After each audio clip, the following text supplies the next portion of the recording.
அனைவருக்கும் ஆனந்தமான இறைவணக்கம். ஆன்மீக சிவ சொந்தங்களே, உங்கள் குழந்தைகளின் எதிர்காலம் நன்றாக இருக்க வருகின்ற 29ஆம் தேதி பௌர்ணமி அன்று நான் சொல்லும் இந்த எளிய விநாயகர் வழிபாட்டை உங்கள் வீட்டில் நீங்கள் செய்ய வேண்டும். செய்தால் நல்லது நடக்கும். ரொம்ப அற்புதமான வழிபாடு, மிக எளிய வழிபாடு. அன்பு வேண்டுகோள், இந்த ஆடியோவை கேட்டுட்டு இந்த வழிபாட்டை செய்ய முயற்சி பண்ணுங்க. உங்களுக்கு தெரிந்த சகோதரிகளுக்கும் இந்த ஆடியோவை எடுத்து சொல்லுமாறு அன்போடு கேட்டுக்கொள்கின்றேன்.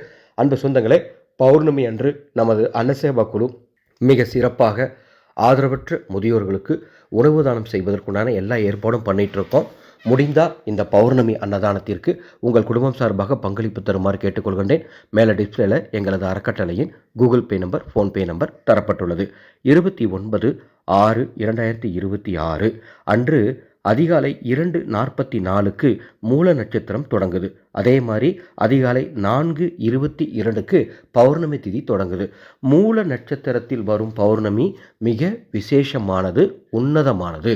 இந்த பௌர்ணமி நீங்கள் உங்கள் குழந்தைகளுக்காக ஒரு சிறப்பு பூஜை பண்ணுங்கள். இந்த பௌர்ணமியில் உங்கள் வீட்டில் மிக எளிமையான முறையில் 5 நிமிடத்தில் சத்யநாராயணர் பூஜை எப்படி செய்யணும்னு ஏற்கனவே தெளிவாக சொல்லி கொடுத்துருக்கேன். இது வரைக்கும் அந்த ஆடியோ நீங்கள் கேட்கலனா இந்த வீடியோக்கு கீழே டிஸ்கிரிப்ஷன் பாக்ஸில் அந்த ஆடியோட லிங்க் கொடுக்குறேன். கேட்டு அந்த பூஜையும் செய்யுங்க. நான் சொல்கிற இந்த பூஜையை குழந்தைகளுக்காக செய்யுங்க. நான் சொல்கிற இந்த பூஜையை செய்யறதுக்கு நேரம் உங்கள் விருப்பம்தான். ராகு காலம், யமகண்டம் நேரம் தவிர எப்பொழுது வேண்டுமானாலும் இந்த பூஜை செய்யலாம். விநாயக பெருமானை நினைத்து. ஏன் அந்த அன்னைக்கு விநாயக பெருமானை நினைக்கணும்? மூல நட்சத்திரத்தினுடைய கிரக அதிபதி கேது பகவான். கேது பகவானின் அருளை பெற வேண்டும் என்று சொன்னால் விநாயக பெருமானை வணங்க வேண்டும். எனவே தான் இந்த சூட்சமமான வழிபாட்டை சொல்லித்தரேன். இந்த வழிபாடு உங்கள் வீட்டு பூஜை அறையில் செய்யுங்க. எப்படி செய்யணும் அப்படின்னு சொன்னால், 11 தீபங்கள் வடக்கு திசை நோக்கி விநாயகப் பெருமானுக்கு முன்பாக ஏற்றுங்க. உங்கள் வீட்டில் விநாயகப் பெருமான் படம் அல்லது விநாயகப் பெருமான் சிலை அல்லது வெள்ளருக்கு விநாயகர் எது இருந்தாலும் சரி, பிள்ளையார் சங்கு உள்பட எது இருந்தாலும் சரி, அதற்கு முன்பாக 11 தீபங்கள் ஏற்றுங்கள். விநாயகர் படம் இல்லாதவங்க தீபம் மட்டும் ஏற்றி கூட வழிபாடு பண்ணுங்க, தவறு கிடையாது.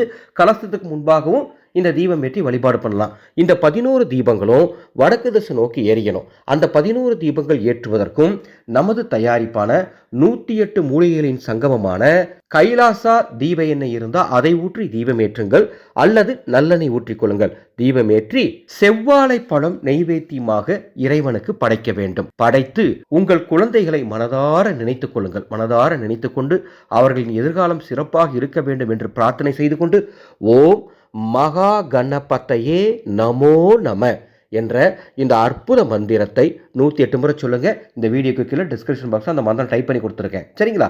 108 முறை மந்திரத்தை சொல்லணும். கையில் வாசனை பூக்களை வைத்துக்கொண்டு அந்த விளக்குக்கு முன்பாக அர்ச்சனை செய்து கொண்டே, அல்லது பிள்ளையார் படம் அல்லது பிள்ளையார் சிலைக்கு அர்ச்சனை செய்து கொண்டே இந்த மந்திரத்தை சொல்லி, எவர் ஒருவர் இந்த பௌர்ணமியில் இந்த வழிபாட்டை செய்கின்றீரோ உங்கள் குடும்பத்தில் இருக்கக்கூடிய குழந்தைகளின் எதிர்காலம் நிச்சயமாக சொல்கின்றேன் சிறப்பாக இருக்கும். அவர்கள் நன்றாக வாழ்வார்கள், நன்றாக படிப்பார்கள், ஆரோக்கியமாக இருப்பார்கள், பெற்றோர்கள் பேச்சை கேட்டு நடக்கும் ஒழுக்கமான பிள்ளைகளாக நிச்சயமாக வளர்வார்கள் என்பதில் மாற்று கருத்தில்லை.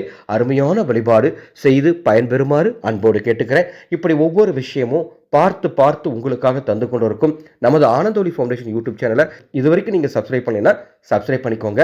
அன்பு சொந்தங்களே, இந்த மாதம் பௌர்ணமியில் சத்திய நாராயணர் ஆகர்ஷ்ண மகா ஹோமம் நமது அறக்கட்டளை சார்பாக நடைபெற உள்ளது. இந்த ஹோமத்திற்கு சங்கல்பம் செய்து கொள்ளும் குடும்பத்தாரினுடைய பெயர், ராசி, நட்சத்திரம் அத்தனையும் சொல்லி அவங்க குடும்பத்தினுடைய பிரார்த்தனையை இறைவனிடம் சேர்த்து பூஜைகள் செய்து அர்ச்சனை செய்து அந்த பிரார்த்தனை விரைவாக நடக்க காரிய சித்தி எந்திரம் உங்களுக்கு பிரசாதமா உயிரூட்டி தரப்போறேன்.